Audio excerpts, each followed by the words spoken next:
This week I want to talk about some of your worst gigging fails you've ever had Yeah. and what lessons it taught you. Okay. Because I have some too, but go ahead. Let me tell you something.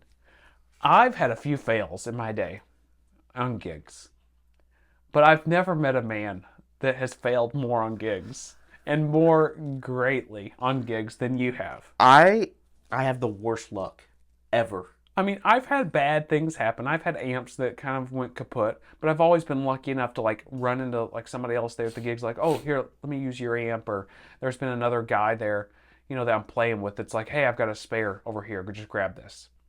Before I realized I needed to take spares and do things. But you have had some tremendous breakdowns on things. So why don't you go ahead and start this out? Because I think honestly we should only be talking about your fails on this topic because It's so bad. mine are pretty minor. It's almost every gig. Yours are so bad. I feel like I need bubble wrap Yeah. when I get on any stage. All right. So let's start with I obviously have tuning fails, which I have one guitar that just will not stay in tune. All right, that I don't even count that. That's honestly a day-to-day occurrence, Yep. right?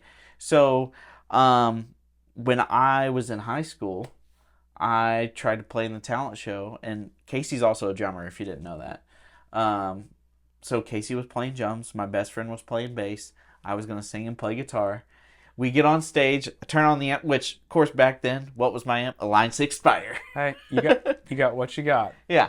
So I bring that Line 6 Spider and I plug it in, and I'm like, yeah, here we go. We're about to play, I think we're going to play Jailbreak by AC/DC. Yeah, I don't remember. It was something really cool. I was really excited to play it. And I turn it on.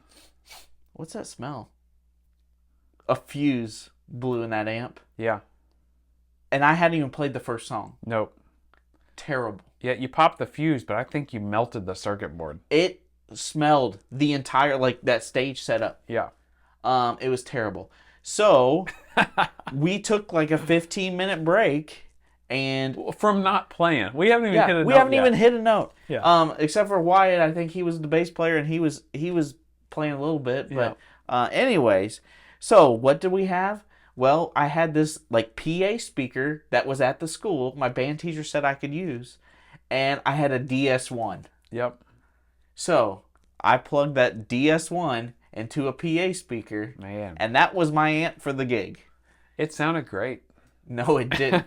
We had to change the entire set list. Yeah. Everything was changed. I mean, even with the DS1 on a PA speaker, talk about the worst sound you could think of. Yeah. Like the most uninspiring thing you've ever heard. You know what?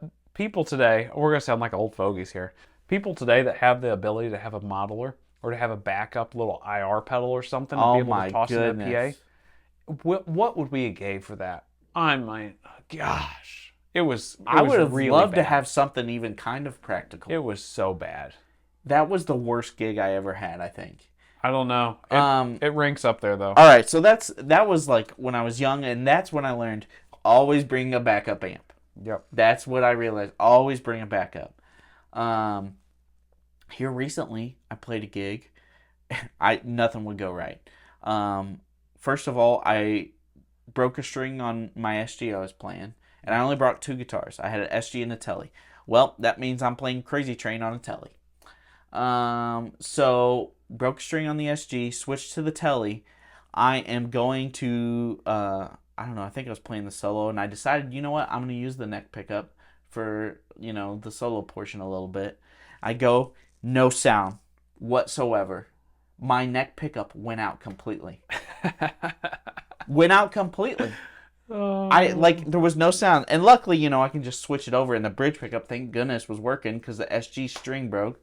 And I was like, all right, guess I'm dealing with that. So I played the bridge pickup on the Tele the whole night and used the tone knob, which it was like an Esquire at that point. Wow.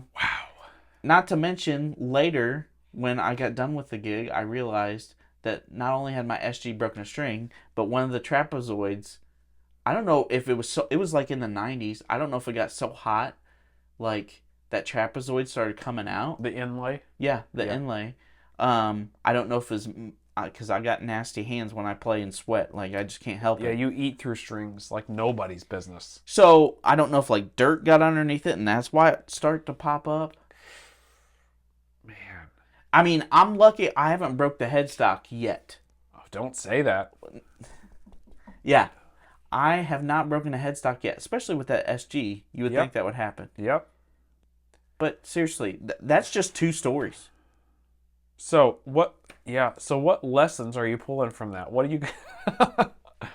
So I'm sorry, but that's funny.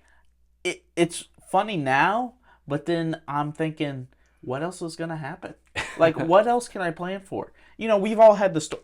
I mean, we've all had the story that a cable went out or a pedal wouldn't work mid-show. That's like minor to me. Yeah. You know, breaking a string's really not a big deal. But when your neck pickup goes out on the only guitar you got at the show, then you're like, okay, here we go, down to these. Yeah. What a bummer. The lessons I have is have doubles of everything. Yeah. Honestly, Yep. like, I don't know what else to. I mean, tell someone like myself, if you're accident prone like me, you need to have doubles of everything at the show. Yeah. You're almost not accident prone. You're just got bad luck. I don't know what it is. And now, I made money at the gig, right? Yep. All that money is going to go to the one pickup I got to replace. Not including, of course, you know, the SG string, which is not a big deal. Did you have time to restring that SG Nope. in between your sets? We went straight into we always go straight into the next song. So, no. It's just been one of those deals. Well, I think that's enough lessons for everybody at this point. Maybe we'll get into more of mine. Okay. Well, have double of everything. That's my advice.